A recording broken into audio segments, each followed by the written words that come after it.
మైనార్టీగా లేకపోతే మీరు ఈరోజు ఈ పొజిషన్లో ఎక్కడ ఎలాగుంటారు?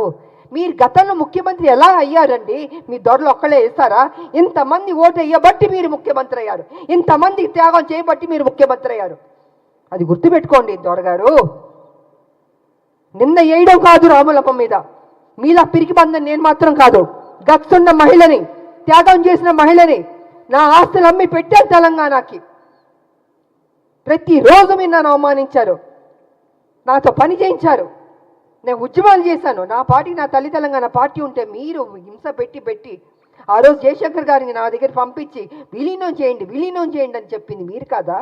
నేను విలీనం చేస్తానన్నానా? నేను సరే,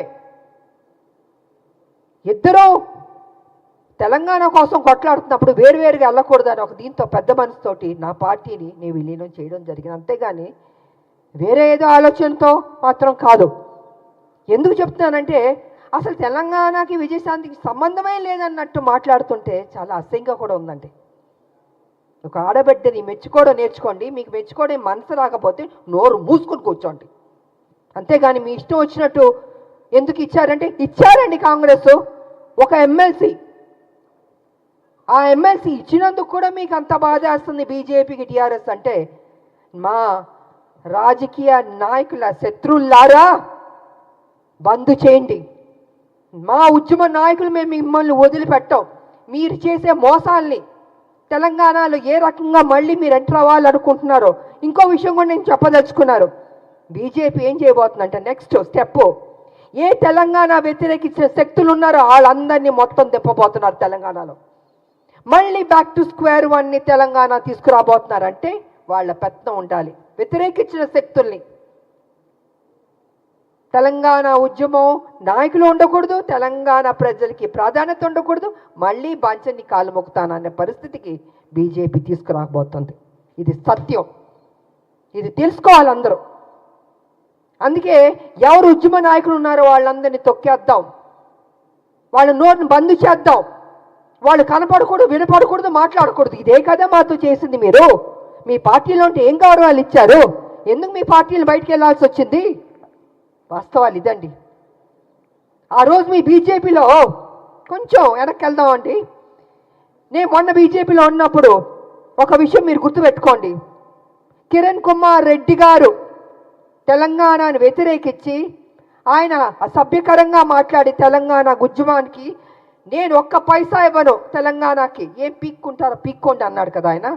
అలాంటి ఆయన్ని, తెలంగాణకు వ్యతిరేకున్న మనిషిని మొన్న బీజేపీలోకి ఎంటర్ అవుతే నాకు నిజంగా ఉండబుద్ధి అవ్వలేదు. ఆ స్టేజ్ మీద నేను వాకౌట్ అయిపోయి వెళ్ళిపోయాను. నేను ఎవరంటే కిషన్ రెడ్డి గారి ఫ్రెండ్ ఆయన.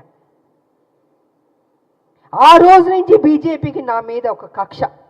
అంటే వాళ్ళ మనుషుల్ని తెలంగాణ వ్యతిరేక శక్తిని వస్తే అక్కడ నేను బయటికి వెళ్ళిపోతున్నానంటే చూపించుకోకూడదు. ఎందుకు చూపించుకోకూడదండి? తెలంగాణని అవమానపరిచి తెలంగాణకి మేలు చేయని కిరణ్ కుమార్ రెడ్డి గారు లాంటి వాళ్ళు మిగతా ఇంకొకళ్ళు ఏమైనా ఉంటే ఎందుకు నేను వచ్చి మీకు ఎస్ బాస్ అని చెప్పాలండి? ఇలాగ అనేక కారణాలు ఉన్నాయండి. ఈ అనేక కారణాల వల్లే ఈరోజు విజయశాంతి మీద, రాములమ్మ మీద ఒక ఎమ్మెల్సీ ఇస్తే అయ్యో ఎందుకు ఇచ్చారు, ఎలా ఇచ్చారంటే పేపర్ వచ్చి ఇచ్చారండి. ఎలా ఇస్తారండి? సోనియా గాంధీ గారు ఇచ్చారు, అద్దంకి దయాకర్ గారికి ఇచ్చారు, నాకు ఇచ్చారు, శంకర్ నాయకర్ గారికి ఇచ్చారు. సో వాట్ అండి? కష్టపడ్డా అనుకుంటాం, కష్టపడ్డాం, ఆస్తులు అమ్మాం, తెలంగాణను కాపాడాం. ప్రతి నిమిషం కాపలా కుక్కలా మేము కాపాడుతున్నామండి. కానీ మీరేం చేస్తున్నారు? 10 సంవత్సరాలు మీరు అధికారంలో ఉండి కేసీఆర్ గారు దోచుకోలేదా తెలంగాణ మొత్తం సొమ్ముని? ఇవాళ మీరు దోచుకోబట్టే కదా ఈ పరిస్థితి వచ్చింది. అది విడిచిపెట్టి కాంగ్రెస్ మీద నిందలేయడం, ఆయన చేసిన తప్పులు చెప్పడు, 7 లక్షల కోట్లు ఎలా తిన్నాడో అని ఖర్చు అయిందో చెప్పడు, ఎలా అప్పయింది చెప్పండి. నేను కూడా నా పార్టీ నేను అడుగుతున్నాను, సీరియస్గా తీసుకోవాలి సార్. మనం విడిచిపెట్టకూడదు. దీన్ని ఎంత దూరం వరకు తీసుకెళ్ళాలి? 7 లక్షల కోట్ల అప్పు ఎలాగైంది చెప్పమనండి. దాటవేయడం కాదు, నా మనిషిని మాత్రం విడిచిపెట్టకూడదు. నువ్వు ఉద్యమాలని చెప్పి నీకు చేతిలో తెలంగాణ పెడితే నువ్వేం చేస్తావు? 7 లక్షల 1 మినిట్ సార్, 7 లక్షల కోట్లు అప్పులు చేస్తామండి. మిగులు బడ్జెట్ నుండి అప్పులు రాష్ట్రంగా ఎందుకు వెళ్ళింది? ఎక్కడెక్కడి నుండి అప్పులు తింటాం? కాళేశ్వరం దగ్గర నుంచి, ల్యాండ్ల దగ్గర నుంచి. నేను పిల్లు కూడా వేసాను, కొన్ని ల్యాండ్లు అమ్మేస్తుంటే పిల్లు వేసానండి నేను. ఇలా ఎన్నో జరిగినాయండి. అందుకే వాళ్ళు చెప్తాను నేను, కేసీఆర్, వాస్తవాలు నువ్వు మాట్లాడాలి. సమయం దగ్గర పడింది. నువ్వు చేసిన తప్పులు చెప్పాల్సిందని మేము విడిచిపెట్టాం. డెఫినెట్గా విడిచిపెట్టామండి. మా రాష్ట్రం, మేము కష్టపడి తెచ్చుకున్న రాష్ట్రం, నా ప్రజలు బాగుండాలని కోరుకున్న వాళ్ళం మేము. ఉద్యమకారులకి మాకు నిత్యం మా ప్రజలు బాగుండాలి, మేలు జరగాలని ఆలోచిస్తూనే ఉంటాం మేము. ఇంతకు మించి మాకు అయ్యా ఉంటుందండి. కాబట్టి నా పార్టీని రిక్వెస్ట్ చేసేది ఏంటంటే విడిచిపెట్టకూడదు సార్. మనం ఎట్టి పరిస్థితుల్లో కేసీఆర్ చేసిన అప్పును మొత్తం ఒక్కొక్కటిగా బయట పెట్టాలి. ఏదో నామకే వాస్తే మనం మాట్లాడడం లేదా వదిలేయడం కాదు, తవ్వాలి, బయటికి తీయాలి వాస్తవాన్ని. ఇది నేను ఈ సందర్భంగా తెలియజేసుకుంటూ, ఈరోజు మాకు ఎమ్మెల్సీ దాంట్లో మేము అడుగుపెట్టబోతున్నాం. కాబట్టి మాకు మరొకసారి మా హైకమాండ్కి నేను కృతజ్ఞతలు తెలియజేసుకుంటూ, రేపు హోలీ కాబట్టి అందరికీ హోలీ శుభాకాంక్షలు కూడా తెలియజేసుకుంటూ,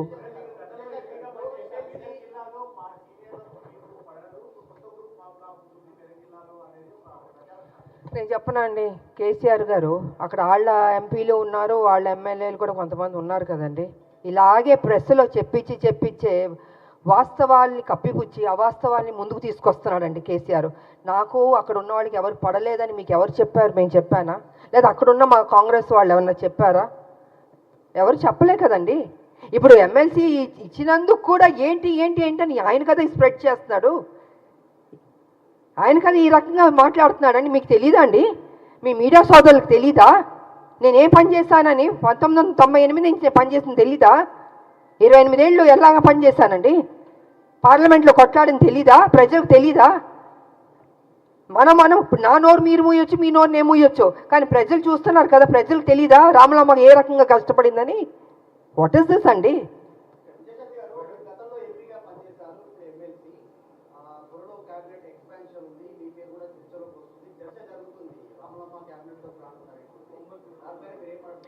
సార్ నాకు అది తెలియదండి, నాకు నిజంగా తెలీదు. నాకు హైకమాండ్ ఈ బాధ్యత ఇచ్చింది.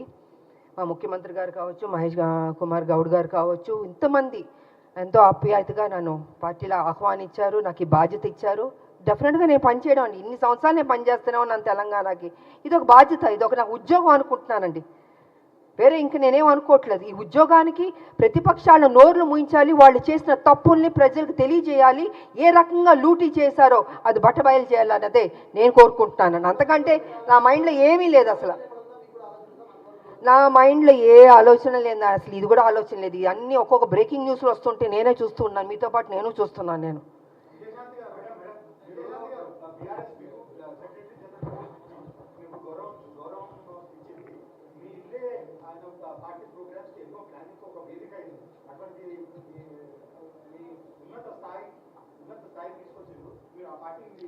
అదే సార్, మళ్ళీ మీరు అదే అంటున్నారండి. నేను ఎంతసేపు వాస్తవం చెప్పాను. నేను వదిలి రాలేదండి.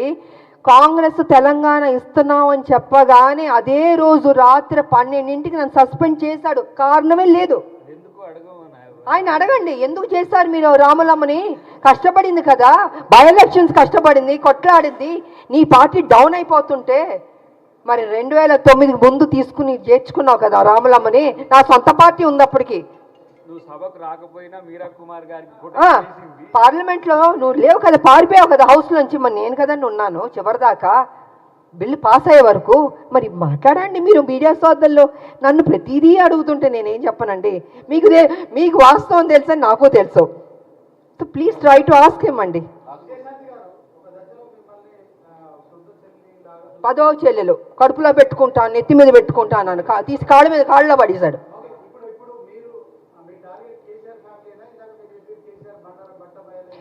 అవునండి, ఇప్పుడు కాదు సార్ నేను అంటుంది. కేసీఆర్కి బాధ్యత లేదండి. డబ్బు తిన్నాడు కదా, 1,00,000 కోట్లు. లక్ష లేని వాడు 1,00,000 కోట్లు తిన్నాడని గతంలో చెప్పాను. గత 6-7 సంవత్సరాల నుంచి 5 లక్షల కోట్లు అప్పుకి వెళ్తుంటే 5 లక్షలు కాదు బాబో 7 లక్షలకి వెళ్ళింది. అడగండి అంటే ఇవాళ లెక్క తీస్తే 7 లక్షల కోట్లకి వెళ్ళిపోయింది అప్పు. మరి చెప్పాలా చెప్పకూడదండి? ఆయన చేసిన తప్పుని చెప్పకుండా ఎంతసేపు కాంగ్రెస్ను పుచ్చుకుని మీరు తప్పు చేస్తారు ఏం చేస్తావు? నువ్వు చేయబట్టి తప్పే కదా, నువ్వు చేయబట్టి అప్పే కదండి. ఇవాళ అవస్థపడుతున్నారు, ప్రతిదానికి ఇబ్బంది అవుతుందండి.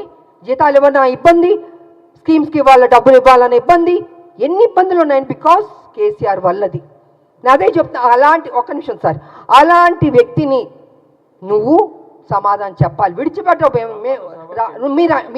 మీరు అసెంబ్లీకి ఎందుకు రావట్లేదండి? ఎందుకు రావట్లేదు నేను అడుగుతున్నాను. మీకు ఓటు వేశారు కదా, మిమ్మల్ని గెలిపించారు కదా, మీరు అపోజిషన్ లీడర్లో కూర్చోరా? అంత మీరేమైనా గొప్ప స్థాయి నుంచి వచ్చారా? మీరు కింద నుంచే కదా వచ్చారు. ఇప్పుడు ఈ డబ్బు ఈ కోట్లు అన్నీ ఎక్కడి నుంచి వచ్చిందండి? మా తెలంగాణ నీకు వేసిన భిక్షం కాదు, నువ్వు గుంజుకున్నావు, మోసం చేసావు. సో కాబట్టి నేనేమంటున్నానంటే నువ్వు రా, అసెంబ్లీకి రా, కూర్చో. నువ్వు తప్పు చేయలేదంటే చెప్పు, లెక్కలు ప్రతి 1 by 1 లెక్కలు తీసి చెప్పాలి. నువ్వు పబ్లిక్కి చెప్పాల్సిన బాధ్యత నీకుంది. ఉద్యమాలు చేసిన వాడిని చెప్పుకుంటున్నావు, పులి నోట్లో తలకాయ పెట్టాను, నేను ఒక్కడనే కష్టపడ్డాను. నువ్వు ఒక్కడే కష్టపడలే, అందరు కష్టపడబట్టే తెలంగాణ వచ్చింది. నువ్వు అందరినీ వాడుకున్నావు, అందరితో పని చేయించుకున్నావు, నువ్వు మహారాజులా ఎంజాయ్ చేస్తున్నావు.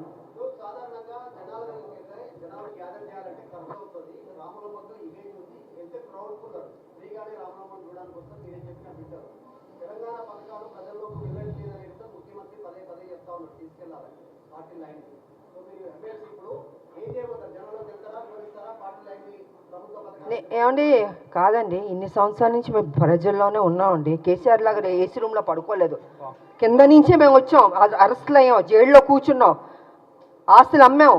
ఆయనలాగా డబ్బు తిన్నింది కాదండి మేము. మా డబ్బు మేము కష్టపడి సంపాదించిన డబ్బు పెట్టామండి. ఎందుకు నా ప్రజలు అనుకున్నాను. నేను ప్రజల్ని ప్రేమించాను, కానీ కేసీఆర్ ఇప్పుడు ప్రజల్ని ప్రేమించలేదు. ప్రజల దగ్గర దోచుకుందాం, ఉద్యమం పేరు చెప్పి అనేది చేసుకున్నాడు. అదే జరిగింది. ఇవాళ నేను రాను, అయ్యో మా నాన్న రాడు అసెంబ్లీకి, ఎందుకు రాడంటున్నా నేను రా అంటే భయమా? అప్పుడు తప్పు చేసావనే కదా నువ్వు. అవునా కాదా చెప్పండి సీనియర్, అవునా కాదా? మీరు అడగాలి అన్న, మీరు అడగకపోతే ఎలాగా? సో అడగాలండి. ఎవరి కోసం? ఇప్పుడు అడ్డంకి టైగర్ కోసం, నా కోసం, లేకపోతే మహేష్ కుమార్ గౌడ్ గారి కోసం కాదు. అది ప్రజల దగ్గరికి వచ్చి నువ్వు సమాధానం చెప్పుకోవాల్సిన బాధ్యత నీకుంది. ద్వారా చెప్పకపోతే మేము విడిచిపెట్టాం. సో ఆ విధంగా మేము ప్రజల్లోకి వెళ్తామండి. మాకెందుకు భయం అండి? మేము తప్పు చేస్తే భయపడాలి? వెళ్తాం డెఫినెట్గా. మా పార్టీ ఏం చేస్తుందో ఏం చేయబోతుందో కూడా చెప్తాను.